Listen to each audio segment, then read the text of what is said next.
Esse é o Mundo em Revolução e nós vamos falar agora sobre a situação na Ucrânia. Hoje, dia 4 de maio de 2025, 9 horas da manhã aqui no Rio de Janeiro, 3 da tarde lá em Kiev, no momento que eu gravo esse vídeo.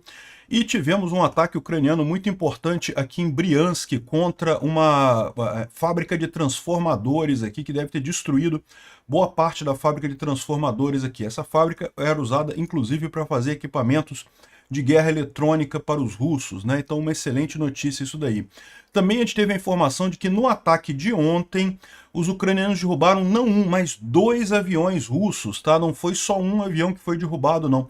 Um avião foi aquele que a gente falou e que a tripulação se salvou. O segundo avião, a tripulação não se salvou, não. Foram 2 aviões derrubados da mesma forma pelos barquinhos ucranianos lançando mísseis contra aviões, né? Então isso mostra não apenas que a Ucrânia consegue fazer isso, como é uma coisa relativamente fácil de fazer, né? Porque você poderia considerar que essa primeira vez em que um drone naval conseguiu derrubar um avião foi, sei lá, um caso de sorte, né? Por um acaso conseguiram fazer isso. Mas não, parece que é mais fácil do que parece e isso vai virar uma arma bastante consistente na mão dos ucranianos agora, né? Do ponto de vista diplomático, o pessoal está lembrando que o Zelensky está se mostrando um melhor embaixador do que muita gente imaginava, né? Hoje, nesse momento, no mundo, tem um monte de gente querendo fazer acordo com o Trump. Muito se especulou quem seria o primeiro país a conseguir um acordo com o Trump, né? Se seria El Salvador que assim conseguiria, porque o Trump é muito próximo do Bukele, se seria a Argentina com o Milei que conseguiria, se seria a China, porque né, existe onde está mais complicada a relação ali, mas na verdade quem conseguiu o primeiro acordo com os Estados Unidos foi a Ucrânia, olha só que coisa. E o Zelensky conseguiu um acordo muito bom para a Ucrânia no final das contas, né? Os russos já estão chamando essa guerra de Guerra do Trump. E isso mostra um pouco por que nunca teve chance essa negociação entre Estados Unidos e Rússia, né? Porque para o Putin, ele sempre fez questão de deixar claro que estava lutando contra os Estados Unidos. Se de repente ele faz um acordo com os Estados Unidos, fica muito estranho. Ele ia ter que admitir que está lutando contra a Ucrânia mesmo, não contra os Estados Unidos, né? Então nunca teve muita chance de ter esse acordo, na verdade, como eu tinha falado aqui desde o início. A parada do dia 9 de maio parece que teve mais algumas dúvidas, tá? O Fico disse que vai, o Xi Jinping disse que vai também. Mas outros estão dizendo que não vão e mesmo o Xi Jinping parece que tem dúvidas agora se ele vai ou não. Quem vai com certeza é o pinguço corrupto brasileiro, o Lula, né? A Janja já tá lá elogiando o povo russo, a braveza e a história do povo russo, né? O que esperar de socialistas, não é mesmo? Vamos falar sobre esses e outros assuntos em detalhes. Essas notícias foram sugeridas por Ponte da Crimeia Caiu, Grey Wolf e várias outras pessoas. Obrigado aí ao pessoal que sugeriu notícias lá no nosso site, no wrevolving.com. E obrigado a você que está assistindo o nosso vídeo. Se você gosta do nosso conteúdo, por favor, deixe o seu like e se inscreva aqui no canal, né? Pois bem, tivemos um grande ataque de drones de ontem para hoje lá na Ucrânia. Foram 165 drones russos atingindo várias coisas na Ucrânia. A maior parte, como é normal, foi derrubado pela defesa antiaérea e pelos sistemas de guerra eletrônica, mas alguns causaram danos, né? Por exemplo, em Kharkiv, teve aqui problema, teve casas destruídas, 50 pessoas feridas no ataque em 12 localizações ali em Kharkiv, muito triste esse tipo de coisa. Em Cherkasy também teve incêndio ali, atingido por drones, um dormitório foi atingido, 2 crianças foram feridas, um shopping center que tem na região também foi atingido, muito triste, mais uma vez, alvos civis atingidos sem nenhuma lógica, né? Bom, a notícia mais importante do dia foi a informação que a gente teve, primeiro pelo Zelensky, tá? O Zelensky, quando falou no final do dia, né, ele faz um pronunciamento todos os dias lá na televisão ucraniana, ele disse que as forças ucranianas destruíram uma segunda aeronave no mesmo dia, dessa vez na Crimeia ocupada, né? E, ou seja, no final das contas, aquele ataque que a gente falou ontem, que pela primeira vez, né, um drone marítimo ucraniano atingiu um avião lá na região, na verdade foram 2 aviões atingidos. Teve um perto de Novorossiysk, outro perto da Crimeia, né? Aqui, ó. O GUR, o chefe do GUR, o Budanov, confirmou que foram 2 Su-30 SM que foram derrubados por mísseis AIM-9 lançados a partir do Magura 7. Magura 7 é o drone marítimo, né, o barquinho ucraniano. Lançaram os mísseis AIM-9 a partir dali e conseguiram derrubar 2 Su-30 SM. Um deles a gente já tinha falado ontem, foi aquele que foi confirmado pelos russos e coisa e tal, que a tripulação se salvou. O segundo teria sido feito perto da Crimeia, né? Tá aqui, ó. O Budanov confirmou que a equipe do primeiro SU sobreviveu e foi resgatado por um barco civil no Mar Negro. O segundo avião, preliminarmente, os relatórios indicam que a equipe não sobreviveu, ou seja, o piloto do segundo avião não sobreviveu ali próximo da Crimeia. Então, uma excelente notícia, muito boa, por quê? Porque mostra que não foi um acaso, né? Você poderia acontecer que conseguiu destruir um avião a partir de um drone naval, mas foi uma coisa por acaso, o cara acertou o avião, e não foi, né? Existe a capacidade. Lembra como a gente explicou ontem, os russos usam os aviões e helicópteros para tentar destruir esses drones marítimos, e o problema é que os aviões e helicópteros ficam numa área que não tem nenhuma cobertura, não tem nenhum lugar que eles possam se esconder, não tem uma montanha, não tem uma árvore, não tem nada. É tudo aberto, né? Então se você tem um míssil que, sei lá, que segue calor, ou que leia radiação, coisa tal, radiação de rádio, né, de ondas eletromagnéticas, você consegue chegar lá no avião e consegue atingir esse avião. E aparentemente foi isso que aconteceu com os dois aviões lá, ou seja, isso é um problema para os russos a partir daqui. Bom, essa notícia aqui é uma notícia muito poderosa, saiu agora há pouco, mas a gente não tem informações, não tem confirmações maiores dela, tá? As forças ucranianas atingiram o quartel-general da 6ª Divisão de Rifle Motorizado Russo, que está próximo de Bakhmut. Isso dependendo do tamanho do estrago disso aí, se realmente foi um estrago muito grande, isso pode quebrar a espinha dorsal dos russos ali no fronte de Donetsk, né? Aqui, o ataque pode romper a capacidade de comando na direção de Pokrovsk. As perdas russas estão sendo avaliadas ainda. A gente não tem imagens disso, tem só a informação de que os ucranianos conseguiram atingir esse posto de comando russo, lá, esse quartel-general russo ali na região de Bakhmut. Isso pode ser uma notícia muito boa, mas por enquanto a gente ainda não tem detalhes dela, tá? Agora, essa notícia aqui a gente já tem, tá? Os ucranianos atingiram a indústria Strela, lá em Briansk, né, que faz eletrônicos para os militares russos. Armazéns e escritórios foram danificados e a própria planta teria sido destruída aqui, conforme essa imagem aqui, um monte de incêndio aqui, mostrando essa região ali em Briansk, né? O pessoal já fez a geolocalização aqui, comprovou que é exatamente ali na região da fábrica, né? E realmente é o que aconteceu. Aqui, ó. A planta de transformadores ali em Briansk está pegando fogo, foi confirmado por residentes locais.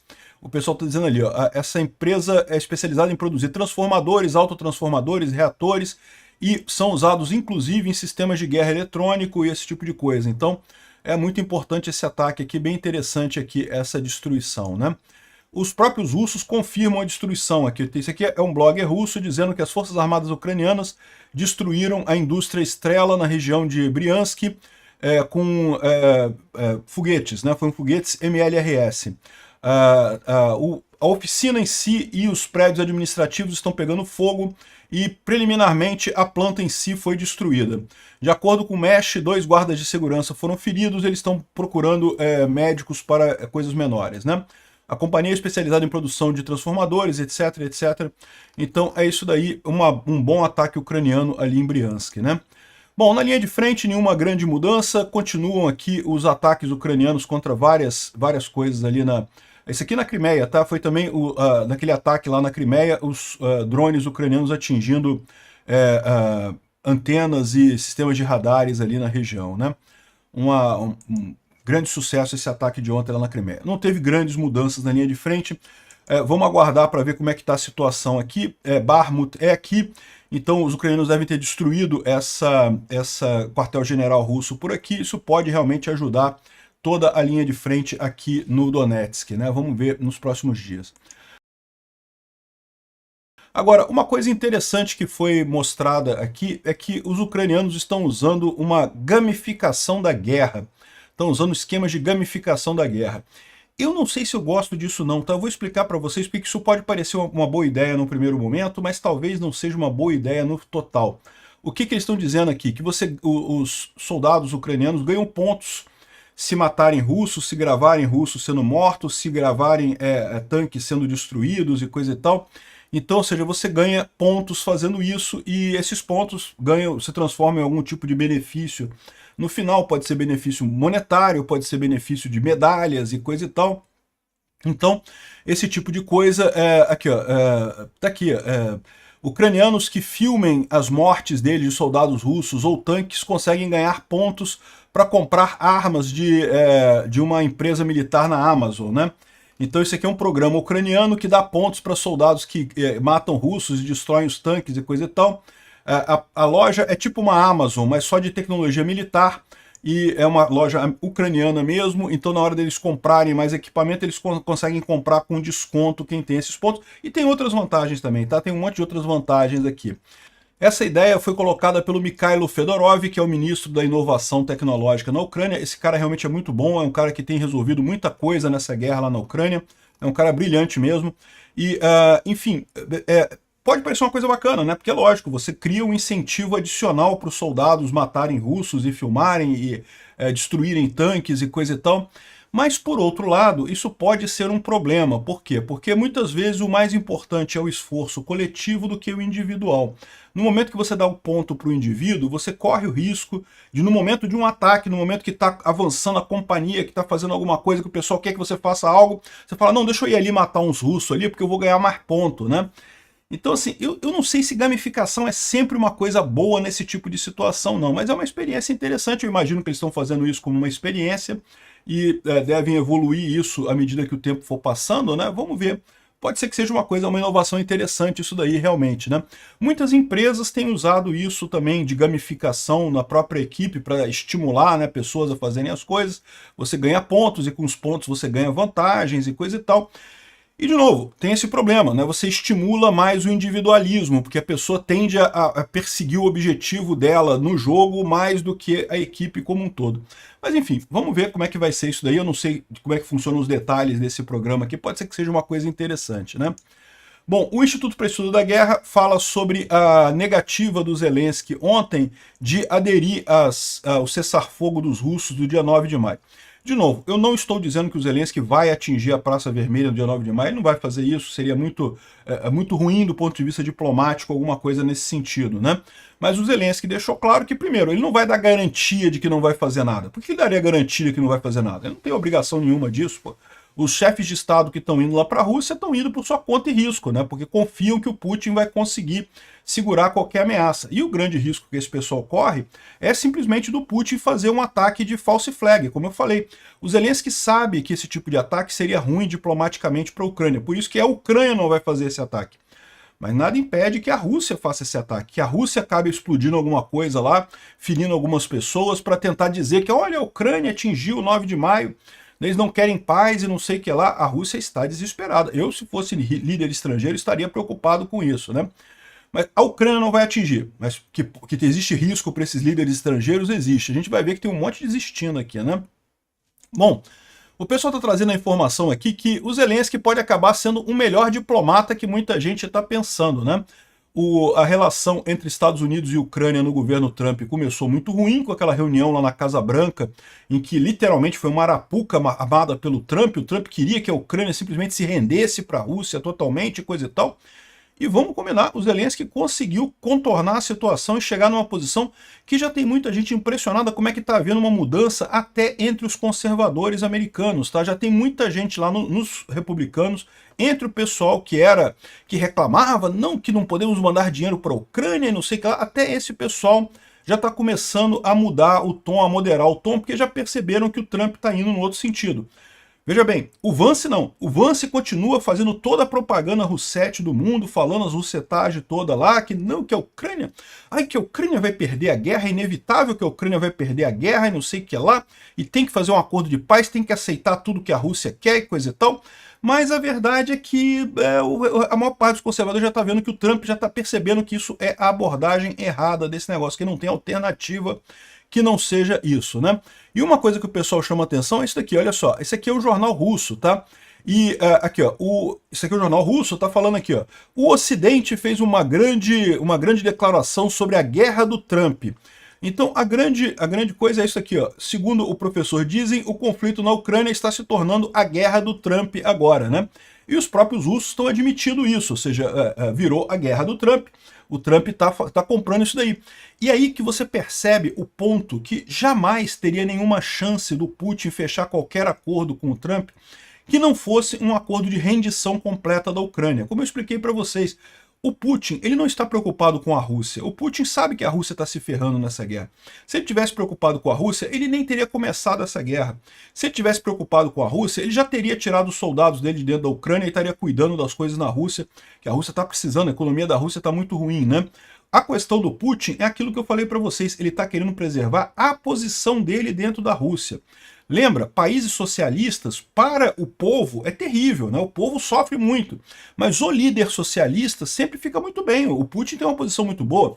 Os Fidel Castro lá em Cuba tinham uma posição linda. O país Cuba todo arrasado, economia destruída. Mas os Castro têm mansão, tem iate. O filho do Castro anda de iate para cima e para baixo. É sempre assim, lá na Venezuela, o Maduro, a família do Maduro tá bem pra caramba, o Maduro tá rico pra cacete. As filhas do Hugo Chávez são as mulheres mais ricas da Venezuela.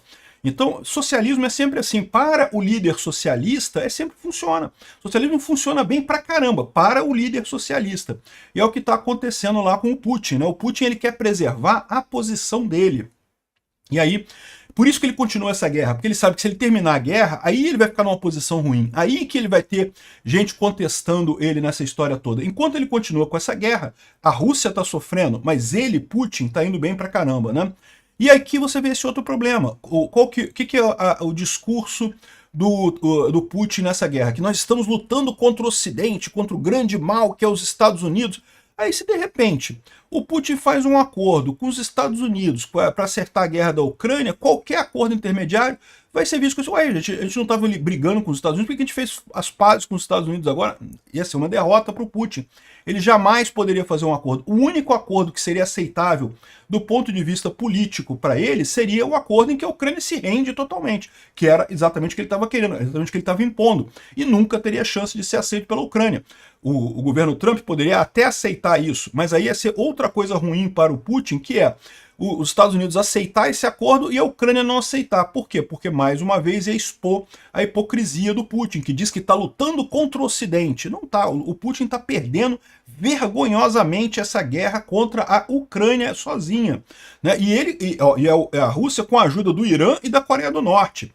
Ou seja, e talvez até da China, né? E no final das contas a Ucrânia sozinha está lutando contra todas essas potências nucleares que tem por aí e está ganhando a guerra, né? Ou seja, fica mais vergonhoso ainda no final das contas, né? E outra coisa também que é muito importante que está acontecendo é que a OPEC+, decidiu aumentar a produção de petróleo, né? Isso é uma decisão inesperada, tá? Muita gente estava esperando que a OPEC diminuísse a produção de petróleo. Para quem não sabe como é que funciona isso, a OPEC é um cartel de países que são grandes produtores de petróleo. Então esses países que são grandes produtores de petróleo, eles costumam escolher uma cota, né? Tipo assim, vamos produzir só tanto. Para quê? Para garantir que o preço do petróleo fique alto. Eles não querem produzir muito para manter o preço do petróleo alto e aí todo mundo ganha, né?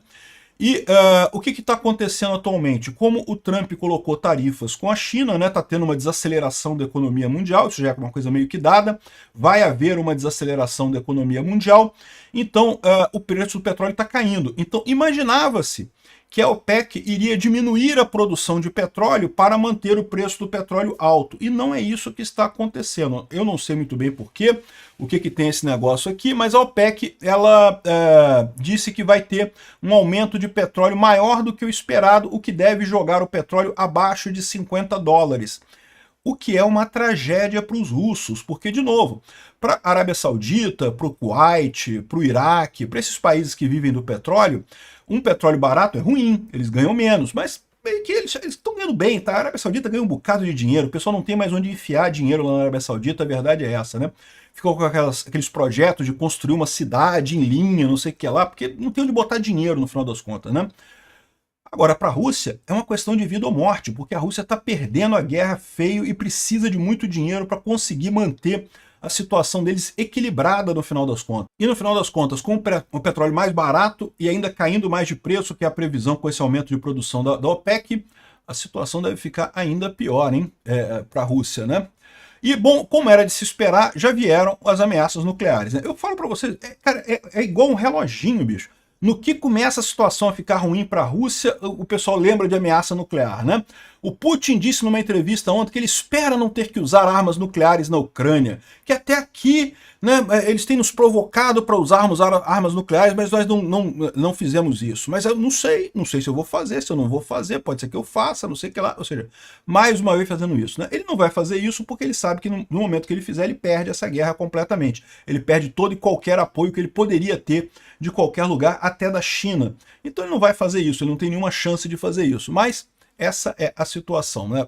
Mostra o desespero do Putin. Sempre que o Putin começa a falar em arma nuclear, você pode saber porque ele está numa encruzilhada, porque ele está enrascado, é porque ele não está vendo alternativa, né? E, bom, uma outra história que o pessoal tem falado é da crescente importância do Marco Rubio na administração Trump, né? Tem até umas piadas por aí, uns memes, dizendo que o Rubio agora é tudo na administração Trump. Ele tá juntando uns 5 cargos na administração Trump. O último foi o cargo do Mike Waltz, né? Do conselheiro de segurança, né? E a verdade é, o Marco Rubio sempre teve uma posição pró-Ucrânia muito forte, tá? Depois que ele se tornou o secretário de defesa, o secretário de Estado do Trump, ele meio que moderou isso daí, ficou meio naquela reunião com o Zelensky, ele estava ali visivelmente constrangido ali com o que estava acontecendo e coisa e tal. Mas a verdade é que eu acho que o Trump tá, o Marco Rubio, que é o lado pró-Ucrânia dentro do gabinete do Trump, está crescendo de força. O lado Rousseff do gabinete do Trump está perdendo força. Inevitavelmente o Trump vai ver que não tem alternativa. A única alternativa que ele tem é ajudar a Ucrânia. Bom, o Zelensky falou que está se preparando para uma série de reuniões importantes, de negociações sobre a questão da influência para a Rússia chegar a um cessar-fogo e não sei o que lá, enfim. Ele está vendo essa próxima semana como uma semana muito importante do ponto de vista diplomático, né? E, bom, e temos muitas notícias de ajuda de outros países também. A França vai produzir 1.200 Hammer. O Hammer é um míssil francês que está ajudando muito a Ucrânia, tá? Esse Hammer está sendo muito útil. Realmente estão conseguindo fazer bastante coisa aqui. Todos esses Hammer produzidos pela França durante 2025 serão enviados para a Ucrânia. Ótima notícia isso, excelente notícia. Bom, e aqui a gente tem mais uma mensagem falando sobre a reunião do 9 de maio, né? Ontem, alguns aeroportos na região de Moscou foram fechados por conta de ameaça de drone, tá? Então teve um drone ali na região de Vnukovo, que é o principal aeroporto lá de Moscou, e o aeroporto teve que ser fechado e coisa e tal, para o pessoal ter um gostinho, né, do 9 de maio, né? Aqui, ó, teve a informação de que a China, a Índia e o Cazaquistão cancelaram seus planos de ir na parada do dia 9 de maio. Eu não sei, tá? As informações estão conflitantes nesse momento. A Índia cancelou, o Cazaquistão e a China ainda não têm oficialmente isso, né? O Vucic cancelou. O Fico disse que ia cancelar também, que estava doente, coisa e tal, mas depois disse que ia, e aí depois disse que agora que não está conseguindo voo, né? Ah, eu não consigo não consigo achar um voo para ir para Moscou. Tá chorando aqui. Se ele vai ou não vai, eu não sei, tá? Vamos ver como é que vai ser o Fico. Mas o fato é que muitos líderes estão desistindo de ir lá para Moscou por conta desse medo de alguma coisa, né? Um monte de gente desistiu, estava doente, não sei o que lá. A verdade é a seguinte, essa parada de 9 de maio é uma tentativa do Putin de mostrar que ele não está sozinho, que ele está com o apoio de outros países do mundo, e conseguiu reunir uma meia dúzia de gato pingado ali, né? De todos esses gatos pingados, o que mais me preocupa é o gato pingado, pinguço, corrupto que está indo para lá. Por quê? Porque essa porcaria desse idiota, desse Lula, vai estar colocando o Brasil sentado no colo dessa coalizão do mal que está se formando. Para quê? É claro que o que o Putin quer é uma demonstração de que ele não está isolado no mundo. E ele está isolado no mundo. É só você ver os ditadores que estão indo lá. É só gente de merda, só ditador de paiseco de merda.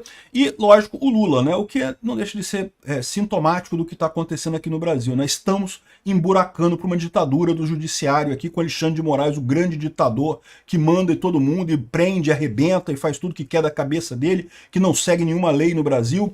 Enfim, não deixa de ser sintomático o fato da gente estar no meio desse grupo aí que vai a Moscou nesse 9 de maio. Muito triste esse tipo de coisa. Aqui, ó. Lula, Janja e os ditadores que estarão no dia da vitória, né? Dia 9 de maio vai estar a Lula e o Janjo e mais um monte de ditador por lá. Aqui, ó. É a primeira vez que o presidente brasileiro visita um país em guerra. E pior, isso rompe a tradição brasileira de ficar neutro em guerras, tá? Eu acho particularmente que a neutralidade nessa guerra é covardia, que essa guerra tem um agressor claro, a Rússia agrediu a Ucrânia, não tem outra forma de você ler isso daí. É uma agressão pura e simples, um país invadiu o outro, né? E se você falar assim, que é entre países, ok, mas não, tem pessoas envolvidas, as pessoas são mortas, né? Mulheres são estupradas, crianças são sequestradas, é uma coisa, uma violência absurda do Putin contra um país soberano, né? Então, ficar neutro nessa história já é um absurdo. Mas você pode alegar que o Brasil tem, de fato, um histórico de neutralidade em guerras, né? Agora, nessa situação, o Lula não apenas está rompendo isso de graça, porque o Brasil não está ganhando absolutamente nada com isso, está indo lá prestar solidariedade ao Putin, né? Mostrar para o Putin que ele não está sozinho e não sei o que lá, como está piorando a situação, você está comprometendo esse princípio diplomático brasileiro da neutralidade. Porque é a primeira vez que um presidente visita um país em guerra, e pior, visita o país agressor. Visita, o Getúlio Vargas, que ele nem queria visitar a Itália, queria visitar a Alemanha na época da Segunda Guerra Mundial. Se deixasse o Getúlio Vargas, o fascista de merda do Getúlio Vargas, ele teria feito exatamente isso, né? Ou seja, o Lula está comprometendo o Brasil do lado errado dessa guerra, um absurdo.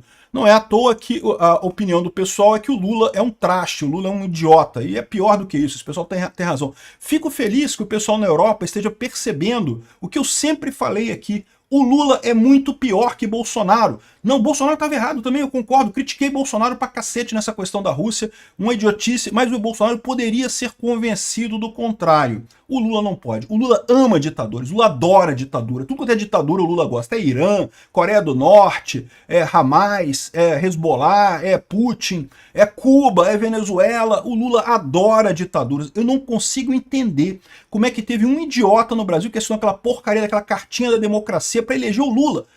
Cara, o Lula ama ditaduras, meu amigo. É que ele não consegue botar no Brasil ainda. Se ele conseguir, ele bota.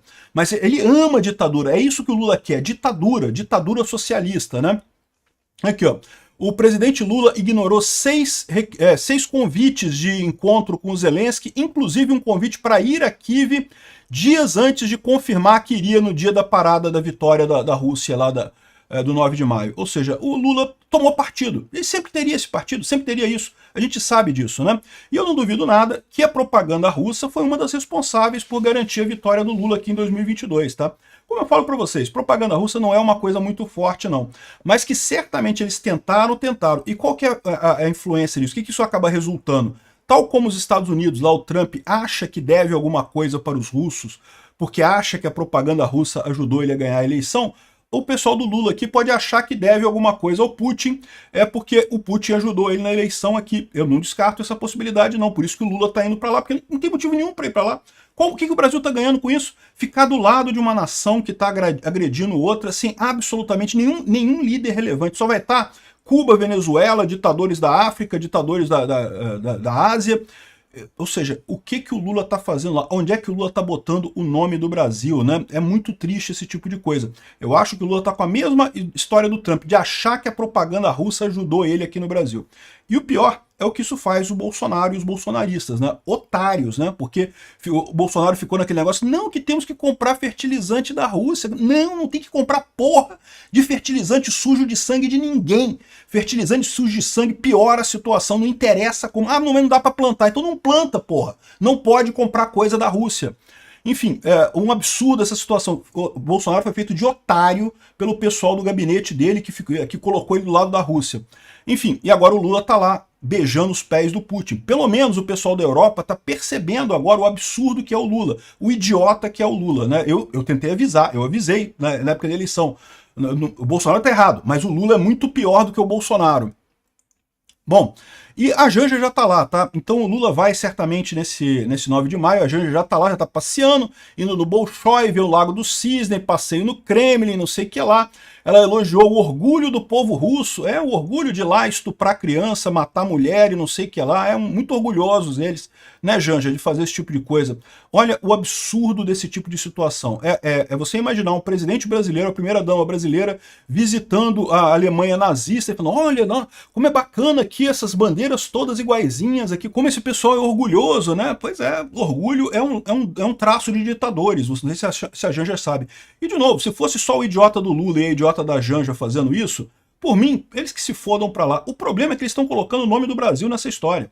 O Brasil está ficando do lado errado da história com esses idiotas. Olha a culpa que tem a isentosfera de São Paulo, que ficou nessa que, ai não, Bolsonaro imitou um cara com Covid, então vamos votar no ditador socialista do Lula? Caramba, que ideia de jirico desse pessoal. Onde que esse pessoal tá com a cabeça? Obrigado por assistir o vídeo até o final. Além de curtir, compartilhar e se inscrever no canal, considere se tornar patrocinador com valores a partir de R$ 1,99. Clique no botão Seja Membro abaixo para saber as condições e vantagens de patrocinar o canal. Mais informações sobre o nosso projeto, visite nossos sites indicados na tela.